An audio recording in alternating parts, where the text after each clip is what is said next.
Bienvenidas, bienvenidos a mi podcast sobre educación sexual.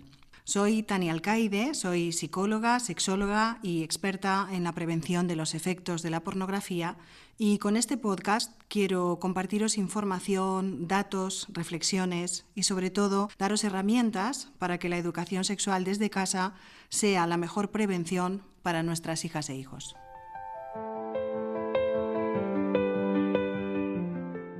En este primer episodio, que he titulado ¿Por qué la educación sexual es más necesaria que nunca?, quiero abordar el cambio de contexto que ha sucedido desde hace 20, 30 años con la situación actual a la que se enfrentan nuestros jóvenes, para que entendamos cómo han cambiado las situaciones, cómo han cambiado los accesos a determinados contenidos, para que podamos entender mejor la situación y podamos acompañar mejor a nuestras hijas e hijos. En definitiva, este pretende ser un espacio donde compartamos información veraz basada en ciencia, que ayudemos a derribar mitos y bulos que llevan transmitiéndose durante generaciones y que sentemos las bases de lo que es una buena educación sexual para empezar desde casa. Y para poder ponernos en situación, voy a comenzar contándoos cuándo empecé yo en esto de la educación sexual, que fue allá por el 1995, casi no ha llovido. Y ahí empezábamos a dar formación en institutos con programas muy buenos, de 10 sesiones cada uno, y abordábamos todo tipo de información, ¿no? Lógicamente anatomía, fisiología, pero también las relaciones, comunicación, respeto y otro montón de cosas. Y la verdad es que fue una etapa muy interesante y que venía motivada precisamente por la gran avalancha del VIH-Sida en los años 80, y con las famosas campañas de prevención de Póntelo, Pónselo. Quienes ya tengáis unos años os acordaréis de estas campañas. Tuvieron mucho éxito porque se consiguió reducir la transmisión tanto del VIH como de otras infecciones de transmisión sexual, y de hecho en las estadísticas que reflejan estos datos, la primera década de los 2000, algunas incluso empezaron a ser incluso anecdóticas, como la sífilis o la gonorrea.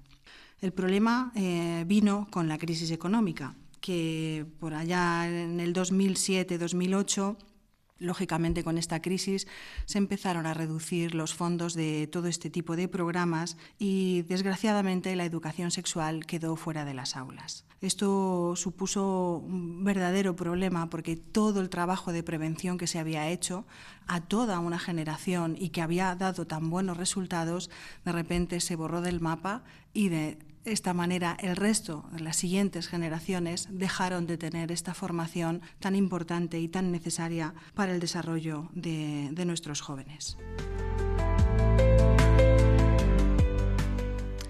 En 2010, con la llegada de los smartphones y la normalización total desde 2013-2015 del uso de los móviles, hicieron que este se convirtiera en el dispositivo principal de acceso a Internet. Y todo esto está muy bien, porque la tecnología, yo nunca voy a renegar de ella, pero sí que es necesaria una educación digital, y sobre todo ante los cambios y la velocidad que la tecnología se ha ido implantando y se sigue implantando en nuestras vidas. Lo que sí se adaptó perfectamente a las nuevas tecnologías fue la pornografía. Y esto generó un campo de cultivo perfecto. La educación sexual está fuera de las aulas, es un tema que sigue siendo tabú dentro de las familias, y la pornografía empieza a ocupar los espacios dentro de Internet con ese acceso tan fácil y tan masivo que tiene la juventud con sus propios móviles. En este punto quiero haceros retroceder un poco en el tiempo a las personas adultas ya de unos años que me estéis escuchando, porque quiero que pensemos cuando éramos adolescentes de qué manera podíamos acceder nosotras y nosotros en los años 80, en los años 90 a la pornografía. Teníamos que echarle valor, ir al kiosco y comprar la revista de turno, la famosa Interview, el Playboy, o si no, conseguir que alguien fuera al videoclub y con un carnet de más de 18 años se pudiera hacer con una película alquilada de las de X, de la sección X o de la sección de cine para adultos. Es decir, en nuestra época teníamos que pasar la vergüenza y dar la cara, exponernos en definitiva si queríamos acceder a este tipo de contenidos para adultos. Pero hoy en día esto no es necesario, ni muchísimo menos, porque la nueva pornografía online se muestra de forma gratuita, de forma muy accesible, como digo, a través de los dispositivos móviles, y muchas veces los jóvenes ni siquiera tienen que buscarla porque aparece en espacios publicitarios, incluso dentro de los propios videojuegos online. En este punto quiero hacer también una llamada de atención porque muchas veces como adultos no nos damos cuenta de los regalos peligrosos que podemos hacer a nuestras hijas e hijos con toda la buenísima intención del mundo. Y, por ejemplo, cuando llega un cumpleaños en torno a los 10, 11 años, o la primera comunión, que es una fecha de dar grandes regalos, les facilitamos su primer móvil. Incluso aunque tengan controles parentales, desgraciadamente la pornografía tiene muchísimas formas de colarse y la realidad, lo digo porque lo sé, me lo cuentan y hablo de casos, de situaciones reales.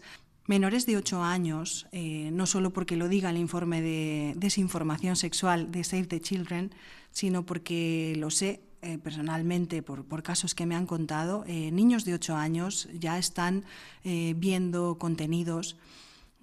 Y aunque no sea de forma asidua, ni muchísimo menos, aunque solamente lo vean una sola vez, el impacto emocional que tiene en sus cabecitas, que no están preparados para ver según qué imágenes, realmente es serio. Y lo peor es que en muchas ocasiones no suelen decir nada.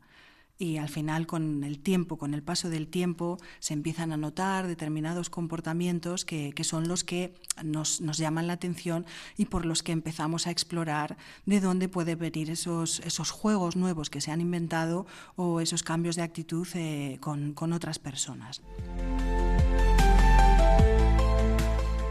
Mi intención con esto no es alarmar, porque educar con miedo no es educar.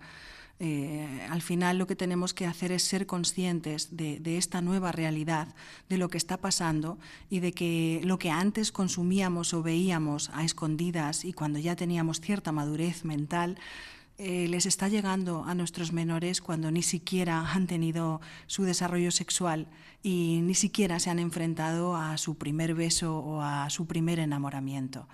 Debemos cuidar este tipo de cosas para que afronten tanto su desarrollo sexual como sus primeras relaciones y sus primeras veces en todo sean tan bonitas como pudieron ser en otros momentos y no intoxicadas con esta violencia que sí o sí están aprendiendo con ese visionado de pornografía. En este punto quisiera hacer una mención a la generación Z, que son los nacidos entre el 1997 y el 2012, que ahora pues tendrán entre los 14 y los 29 años. Esta generación vivió un cambio significativo en la forma en la que nuestros jóvenes interactúan con la tecnología y con el mundo social. Poco a poco se fue cambiando la forma de quedar incluso. Ya no se llamaban ni al fijo ni al timbre, simplemente por una red social o por una aplicación como WhatsApp, por ejemplo, quedan y se empieza a compartir dentro del mundo virtual la vida, las experiencias, las anécdotas y las cosas divertidas que vemos por Internet. A esta generación, o concretamente a cualquiera que sea menor de 30 años, se les llama también generación de cristal, para definir a jóvenes nacidos a partir del año 2000 como personas que son frágiles o que toleran muy poco la frustración, ¿no? Porque están marcados por la inmediatez, por las expectativas irreales que nos da el mundo de Internet, el mundo virtual. Y la realidad es que con todo este cambio de contexto, el mundo adulto siguió funcionando como lo había hecho siempre.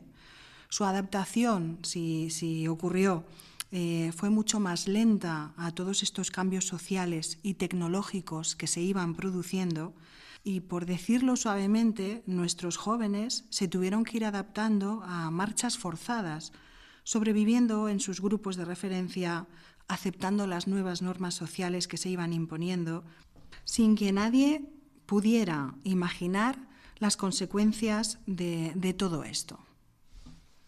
Me explico. Ahora sí sabemos las consecuencias que producen las pantallas en nuestros menores. De hecho, la Asociación Española de Pediatría, en función de la nueva evidencia científica, indica que de 0 a 6 años no se recomienda el uso de pantallas. A ver, lógicamente, una videollamada con los abuelos no hay problema, pero comer viendo dibujos de forma permanente todos los días sí trae problemas. Pero insisto, esto lo sabemos hoy, y mientras tanto, nuestros jóvenes han estado solos lidiando con las pantallas, sin control ni conocimiento alguno, ni de los menores ni de los adultos, y al final se han tenido que ir adaptando a estas nuevas tecnologías sin ninguna medida de control. Como digo, hoy en día sabemos que, por ejemplo, los dibujos animados que ven nuestros más peques, desde bebés incluso, tienen una cantidad de fotogramas por segundo que estimulan de una forma brutal su cerebro. Empiezan a acostumbrarse a la rapidez, a la inmediatez, y hoy en día sabemos que esto pasa factura. Así que creo que en lugar de llamar a esta generación la generación de cristal, quizás deberíamos ponernos un poco en su lugar y reconocer que les hemos dejado solos ante el peligro, literal, como dicen ellos ahora. El problema se agrava cuando hoy en día, que sí tenemos información, que ya hay muchísimos profesionales divulgando en torno a los peligros de la exposición de las pantallas, de los peligros de la pornografía online, de los peligros de las redes sociales y de la cantidad de información, mejor dicho, desinformación, retos peligrosos, bulos y mitos que se transmiten ahí. Seguimos sin hacer nada. Afortunadamente, cada vez más países se van sumando a la lista de esta prohibición de las redes sociales, que es un gran melón sobre el que podemos debatir. Yo estaría encantada, y que yo aplaudo, aunque la medida inicial siempre deberá ser la educación. Pero ¿por qué estoy de acuerdo con esta prohibición? Porque veo que las familias, por desconocimiento o simplemente porque les pilla ya de lejos todo esto de la tecnología, no son conscientes realmente de los peligros que hay ahí.